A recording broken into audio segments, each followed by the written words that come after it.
Dans ces fioles, serait-ce le vaccin tant attendu? L'annonce prend de court toutes les recherches internationales.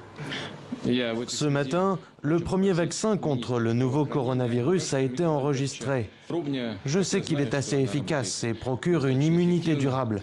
Tous les contrôles nécessaires ont été faits. L'une des filles du président russe aurait elle-même servi de cobaye pour ce vaccin. Son nom, Sputnik V, une référence pleine d'ambition au satellite soviétique, premier engin spatial mis en orbite. C'est dans ces locaux de l'Institut Gamaleya qu'il a été élaboré, en collaboration avec le ministère de la Défense. Certains scientifiques du centre se sont injectés personnellement leur prototype, méthode controversée censée accélérer le processus. Parmi les concurrents majeurs de ce vaccin, la société Moderna aux États-Unis, BioNTech en Allemagne, l'université d'Oxford ainsi que 2 compagnies pharmaceutiques en Chine.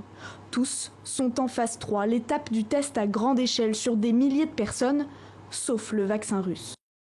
Alors peut-on douter de son efficacité? La Russie fait clairement un coup de com', ce qui ne veut absolument pas dire que ce vaccin ne sera pas efficace. Les autorités réglementaires américaines, la FDA ou l'autorité européenne et la plupart des autres pays veulent voir des résultats d'efficacité chez l'homme avant d'enregistrer ces vaccins, alors qu'en Russie et donc en Chine aussi, ils ont été enregistrés sans preuve d'efficacité chez l'homme.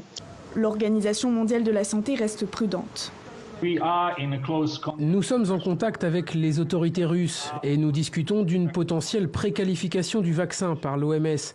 Cela nécessiterait une rigoureuse étude de toutes les données de sécurité et d'efficacité. Plus d'1 milliard de doses auraient déjà été précommandées par 20 pays. Un début de production industrielle est annoncé pour septembre.